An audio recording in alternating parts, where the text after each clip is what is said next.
Well, we're going to go put up some feeders for a place we're going to try to hunt a little bit later on this year. Yeah. Beautiful country out here. And your family, y'all have been here since the 1800s. I forget what year you told me. It's mid-1800s. No, I think that's perfect. No, absolutely. That way there's plenty of room all the way around. It's great to make meals in these cast iron kettles or Dutch ovens. Welcome to A Sportsman's Life. We're so glad you tuned in to join us for another exciting real-world outdoor adventure right here on A Sportsman's Life.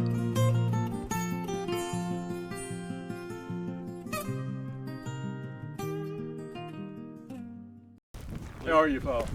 Doing good? My son, Colin. I feel like I know you, buddy. Nice to meet you, sir. How are you, sir? Hey, Colin. Nice to meet you. Hey, Colin. Nice to meet you, Morning. Yes, sir. Yes, sir. Did you have a good right. drive? We did. Not too bad. Oh, for everybody's information, this is Hook. All right. Well, we're going to go put up some feeders for a place we're going to try to hunt a little bit later on this year. This gentleman, Mr. Don Grayson, has been very kind to allow us to come back, and so we're going to put up some feeders, start some corn. I know it's a little bit early for a lot of folks, but we want to keep them coming in, and then we'll put out some Vineyard Max as well too, and we'll keep coming back with that as well over the next several months. Absolutely gorgeous spring morning. Spring turkey season's going on. All right, let's load them up, move them out.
Facility to have the heater in there to put the propane on. Nice.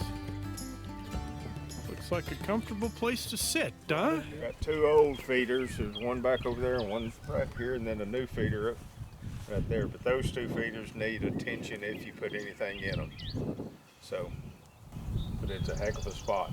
This draw, you say the bedding area is back in there. It is. Heavy cover back. I guess that's along that creek. Yeah, it's down there. about 100-foot drop off Is it really? from back over here all the way down to the point. It's 100 feet. Yeah. Beautiful country out here.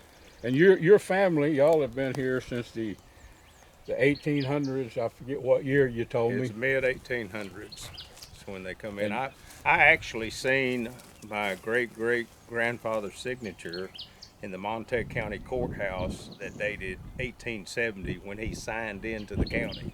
1870. They'll travel this line right through here, going all the way back. For an old East Texas hunter, this looks good. I like it. I like to hunt tighter areas. It's a tight area. Yeah, it is.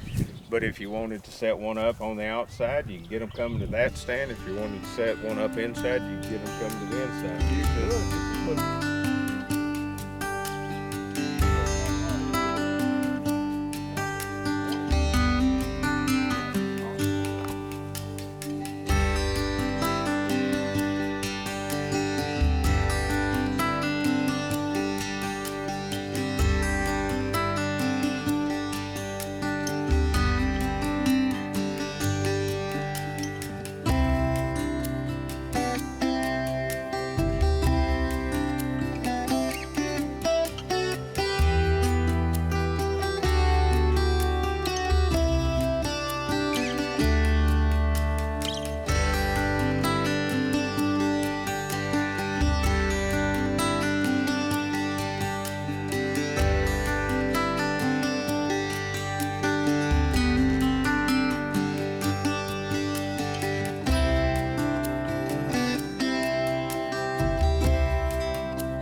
we'll try this spot right here, and according to Don, there are a lot of deer in this area to begin with, so gives a little bit of protection for them. They'll feel a little bit safer, I think, some of these bigger bucks.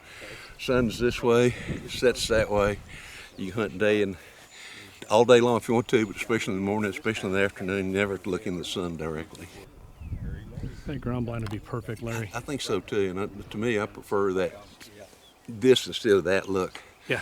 And that's maybe because I don't do a whole lot of bow hunting, guys that hunt out of trees, but I like to be on the ground where I'm eye to eye with those deer. It adds a little bit of excitement sometimes. Well, you got all that cedar cover right behind you too. That really will cover you up well. Exactly. I think that'll be a good spot. Well, Mr. Paul Moore, it's been an early morning for you, buddy, but how are you doing? We're doing great. We got up at 3:30 this morning and headed out this way to Monteague County. Looking forward to a great day. So much fun so far. Brought to you by Dallas Safari Club, Conservation, Education, and Hunter Advocacy. Hornaday, accurate, deadly, dependable. Taurus Firearms, maker of the Raging Hunter.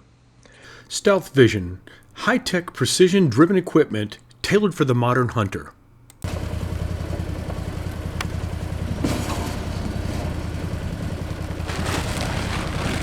where are we going to set it, Larry? I think that's about the flattest spot right there right there to your left. Okay. What you think? Yeah, and the great thing about these things, I know they're we can adjust the leg. Yeah, but I'd rather think it'd be better if you didn't have too much adjustment. Yeah, right. I think right here. No, I think that's perfect. No, absolutely. That way there's plenty of room all the way around. You can see real well from here. Thank you, Don. You're welcome.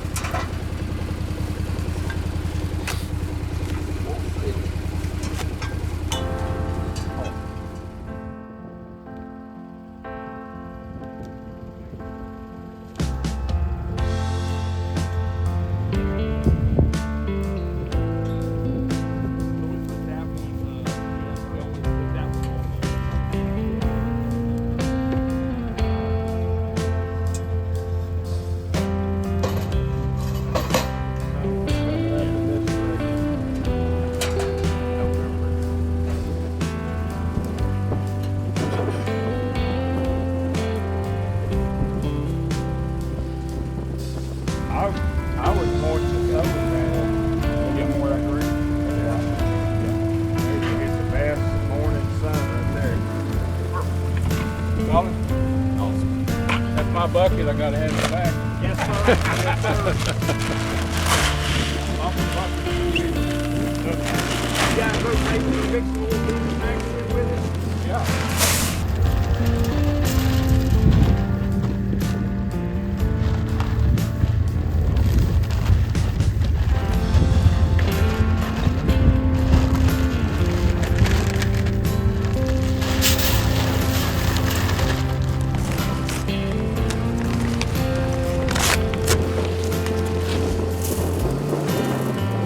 Putting that aroma out.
A Sportsman's Life is also brought to you by Mossberg, American Built, American Strong, the YO Steakhouse, Catch and Release Apparel, AGM Global Vision, your go-to for thermal hunting scopes and spotters. Pyramid Air, your one-stop shop for everything air guns.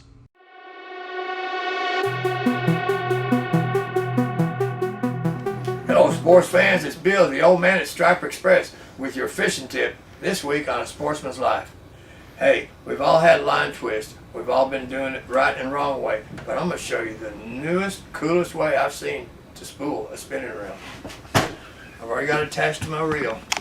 Good old 6-gill reever and a good old 6-gill cypress rod. Check this out. This is warm water. I saw Bill Dance say, run your spool under water, warm water, to get the line twist out.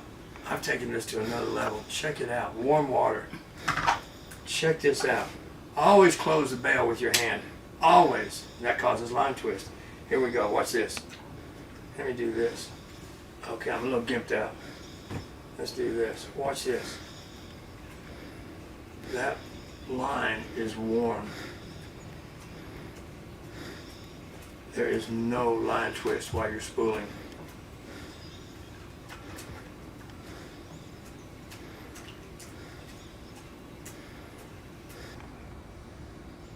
Alright guys, look at that. No line twist. Awesome. Man, I like that idea. Warm water in a bowl like that, you eliminate line twist. And then, every time you go fishing, every time I go fishing, sorry, good old Reel Magic, I use this on my rods and my reels. I spray it on everything. Just hit it like this. That's all it takes. Every time you go fishing, do that. Next week we're going to talk about how to eliminate line twist. But there is a good way to show you how to put it on without line twist. So, until next week, go catch a fish.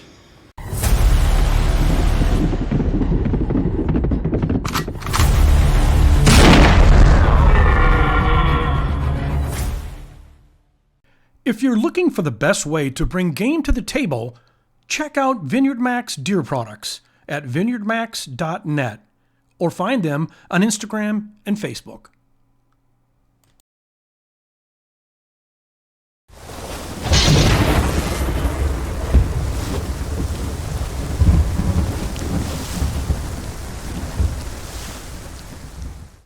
Well, we're in camp and we thought we would do a Dutch kettle venison stew for the boys that are in town and out on their hog hunt. We have diced tomatoes, we have whole kernel corn, medium shells, 2 pounds of venison hamburger, and about 1.5 pounds of cubed venison backstrap. Let's make some Dutch kettle venison stew. Look at that venison right there. Does that look good or what?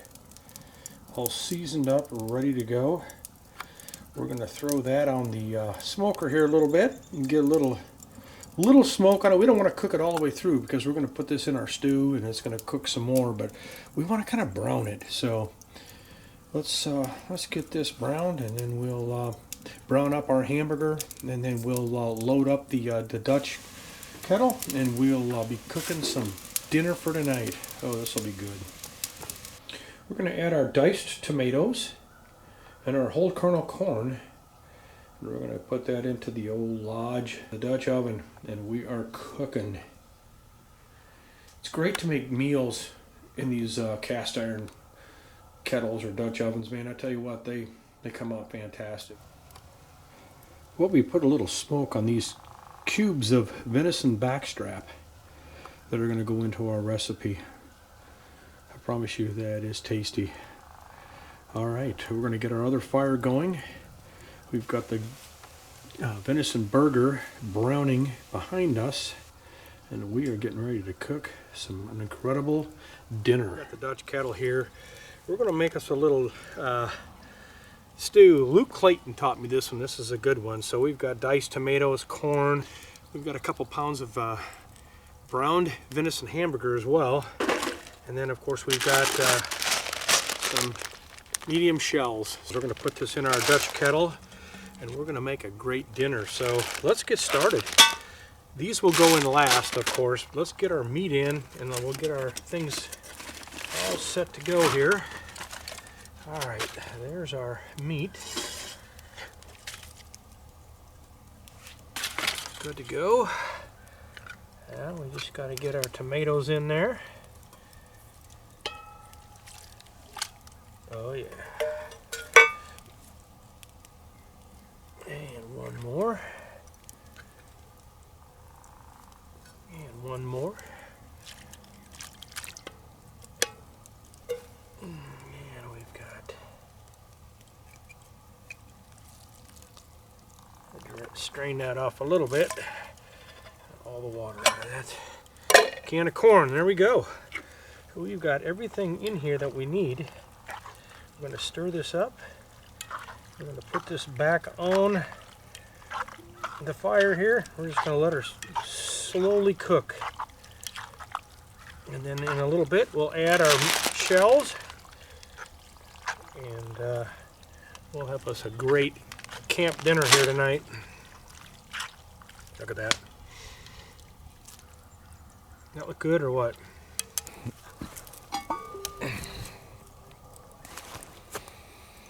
All right, we've got our Dutch kettle on the fire here.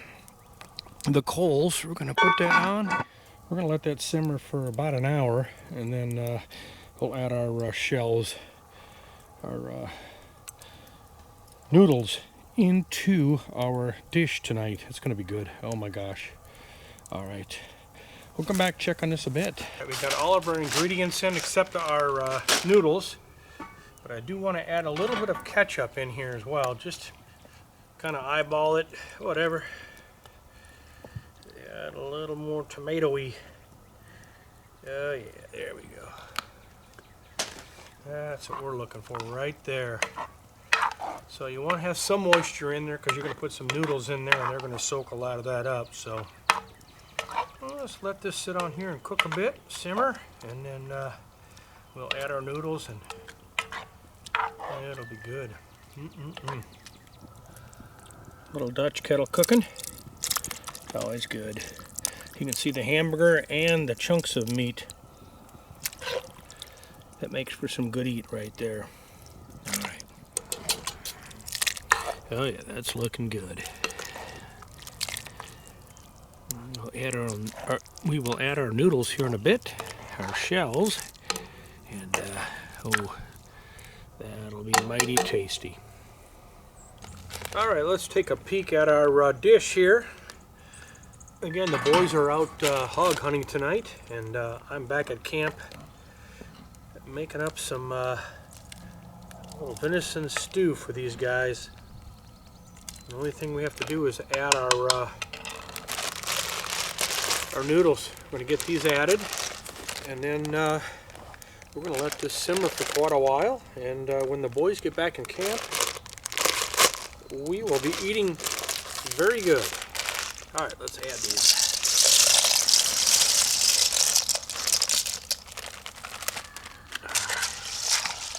Just want to mix those in real good. Well, the boys are out in the blind. I'm just sitting here cooking some dinner for everybody. An easy recipe using the Dutch kettle. So we got her cooking here. I'm just going to go do a few little projects. The boys will be back, well, about an hour or so, and they'll enjoy a great meal. All right, let's check this out. Oh, that's looking good. You can see how the noodles are swelling. That's what you want to see. Some of the moisture has already been absorbed into those noodles, so let this cook. What we want to do is now is back that fire off just a little bit. So what I'm going to do is kind of knock it down, and so it's not quite so hot. And we'll let her simmer for a bit. And just lower that just a little bit so it's not quite so hot. Slow the cooking process more. I want to just keep it warm now. Just let her simmer. Oh, that looks pretty good, huh? What do y'all think? That's fantastic. Can't wait to just dive into that. Very tasty. Good, huh? Mm-hmm. Venison. There you go. Sweet fresh venison for you boys. Sparkling soft. All right. Oh, man, let's pig out. Yes. Folks, this segment was brought to us by Gearhead Archery, Smoke Intex Electric Smokers, Snaplock Hunting Blinds, YO Ranch Headquarters, Ultramatic Feeders, and Catfish Pro. Tune in next week for some more real-world outdoor adventures right here on A Sportsman's Life.